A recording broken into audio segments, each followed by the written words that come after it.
एक बार एक शिष्य थे, उनको गुरुजी ने बोला, पहले तो आजकल तो आप स्टोव में लाइटर लगाया, ये किया वो किया, स्टोव जला दिया।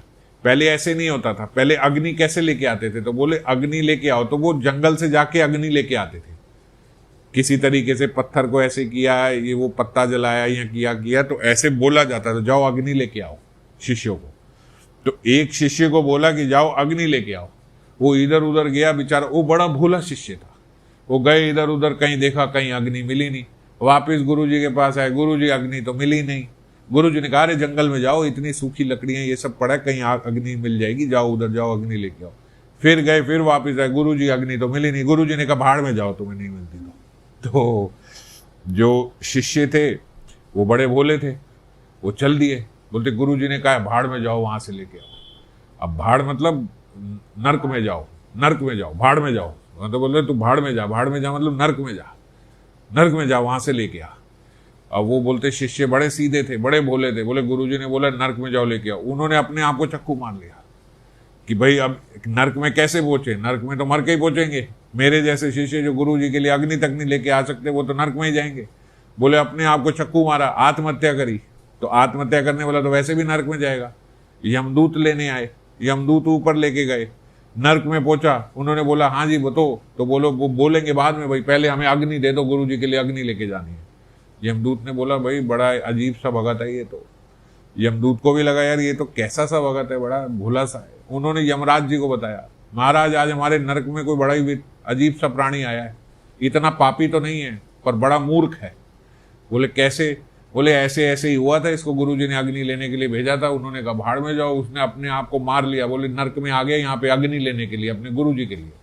अब आप बताओ क्या करें, है तो बड़ी सतोगुणी संत बुद्धि है उसकी, मगर आया नर्क में है क्योंकि अपने आप को मार लिया उसने। यमराज जी वहां पे आए, बोला अभी तो तुम्हारा समय ही नहीं हुआ था मरने का, तुमने आत्महत्या करके अपने आप को मार लिया, तो तुम्हें तो नर्क में। बोले हाँ तो महाराज जी मैं आया भी इसीलिए हूं कि नर्क में मेरे को अग्नि चाहिए थी अपने गुरु जी के लिए। अब यमराज जी ने उनको समझाया कि हमारे नर्क में तो भाई अग्नि है ही नहीं, आप कहां से लेके जाओगे। अब उसने देखा कि यहाँ पे कुछ जीव जो हैं उन्हें कढ़ाई में तला जा रहा है। एक बहुत बड़ी कढ़ाई रूपी होती है जिसमें ये जो जानवरों को मार मार के खाते हैं उन्हें बोलते हैं, वहीं कढ़ाई में तला जाता है, जिसमें उन्होंने नॉनवेज पकाया जिस प्रकार से, ऐसे ही उन जीवों को खोलते हुए तेल में जला के पकाया जा रहा है। और ऐसे भी नर्क हैं जो हमने विवरण सुना 5वें स्कंद के आखिरी अध्याय में कि वो नीचे पूरी तांबे की प्लेट है, उसके नीचे अग्नि जल रही है, पूरा जल रहा है और ऊपर सूरज का तापमान है और गर्मी में भागे जा रहा है और जीव को कहीं जगह नहीं मिल रही वहां से हटने की। तो वो देखा वहां पे भी अग्नि है। एक को देखा कि गरम गरम अग्नि के लोहे के पुतले से दूसरे व्यक्ति को उसके साथ गले मिलने को जबरदस्ती बोला जा रहा है।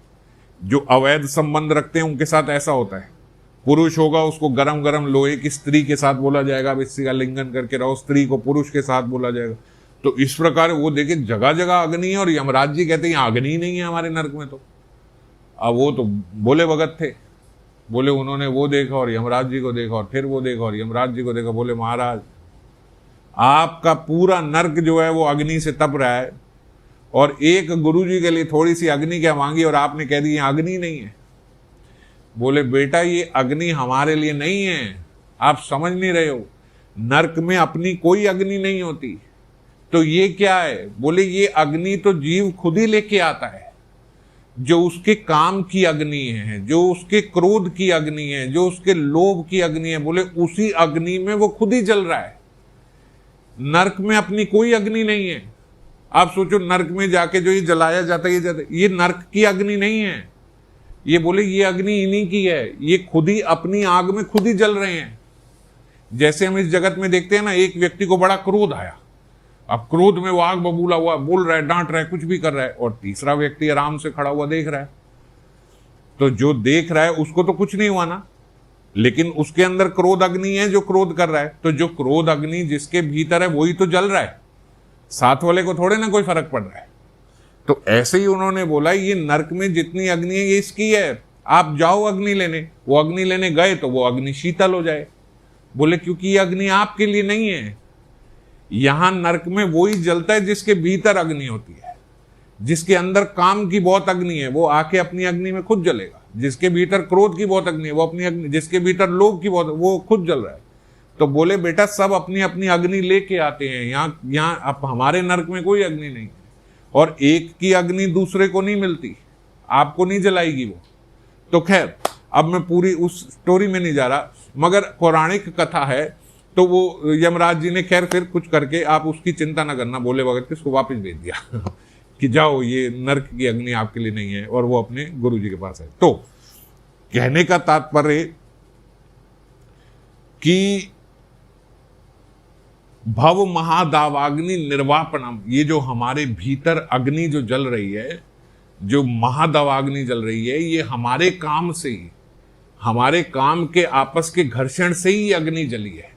एक कामना के ऊपर दूसरी कामना, दूसरी के ऊपर तीसरी। ऐसा थोड़ी कि हम केवल एक कामना लेके आए हैं और वो पूर्ति हो गई तो हम शांत हो गए, वो अग्नि बुझ गई। वो एक अग्नि दूसरी अग्नि को जलाती है, एक वृक्ष दूसरे वृक्ष को जला रहा है, दूसरा तीसरे को जला, इसीलिए बोला गया ये महादावाग्नि है, ये भव महादावाग्नि है हमारे भीतर। आज एक कामना, उस कामना से वो, फिर उससे वो, फिर उससे वो, फिर वो नहीं हुआ तो क्रोध की आग अग्नि, फिर वो नहीं हुआ, अगर हो गया तो लोभ की अग्नि, फिर एक काम पूर्ति के बाद उससे बड़े काम की दावाग्नि, तो जलती जा रही, और एक कामना के साथ घर्षण करते करते दूसरी के साथ तीसरी, ऐसे महादावाग्नि हो चुकी है हमारे भीतर ही।